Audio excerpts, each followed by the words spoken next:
Good Friday. This is the Great Basin Smoke Dispersion Briefing for this Friday, March 10th.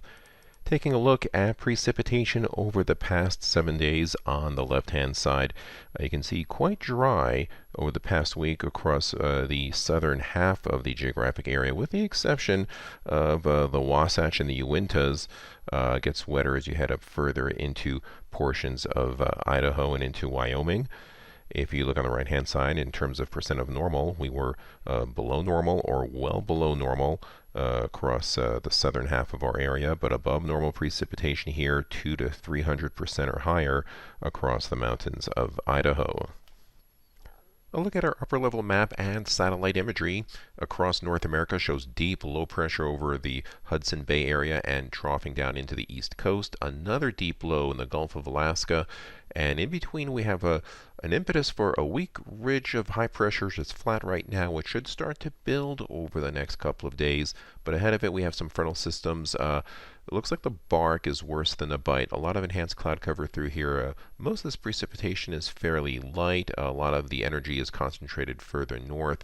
A few other systems through here, but between these two lows, what typically happens as these lows deepen is they start amplifying high pressure, and that's a pattern that we're expecting over the next couple of days. So here's a look at our upper level map on the left-hand side. You can see a stream of moisture across the northern portion of the Great Basin. More moisture than precipitation. The precipitation will be fairly light. Looking on the right-hand side, dispersion conditions overall good in these white areas. Lower dispersion in the reds and in the purple shades, as you can see through here on the right-hand side of your screen.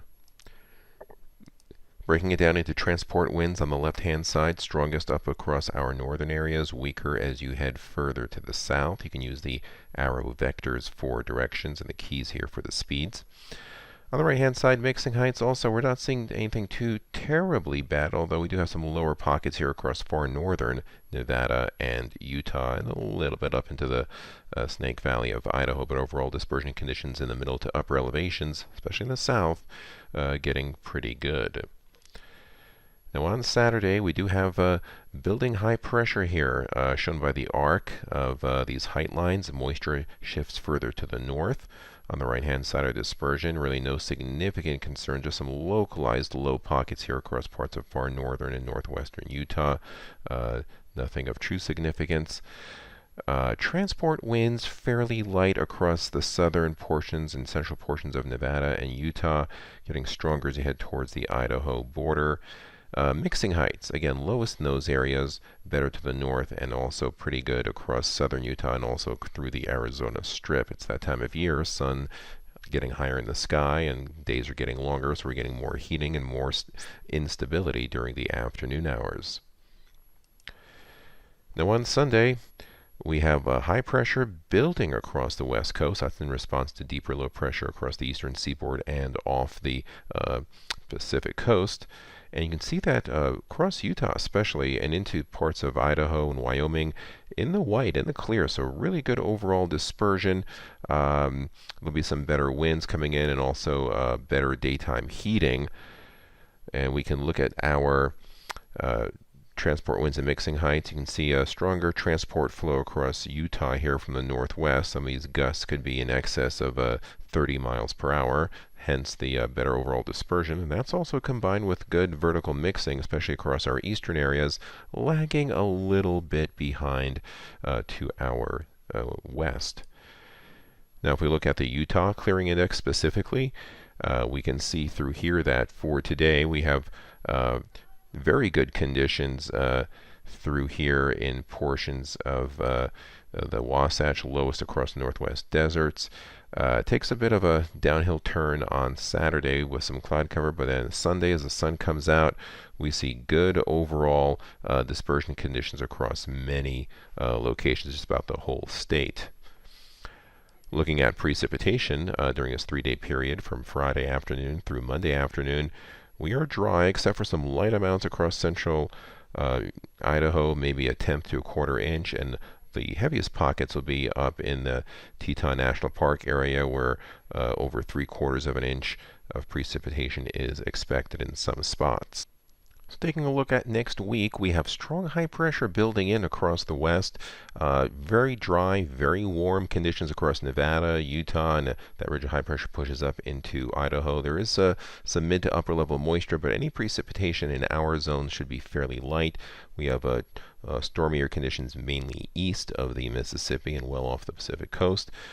See a ventilation index on the right-hand side. You can see that there could be some issues with cloud cover where dispersion get fairly low, but it'll be better across our southern areas.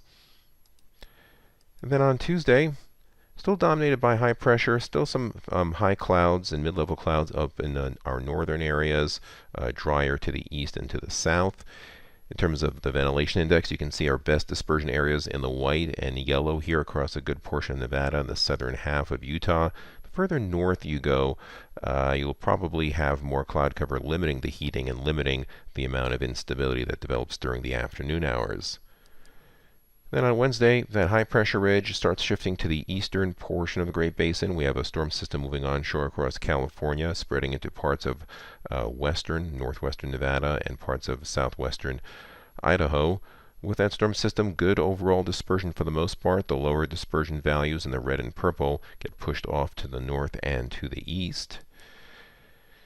And then on Thursday, that high pressure system breaks down, but we have these tightly packed height lines, which indicates good overall winds aloft, and it means good transport flow.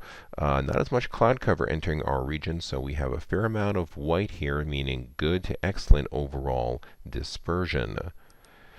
Looking at precipitation accumulation Monday through Wednesday next week, not much for us. A bit up in the central mountains of Idaho, further on northwards, most of it out of our geographic area, so a fairly dry period. Fields could be dry enough to light and burn if they're not snow covered.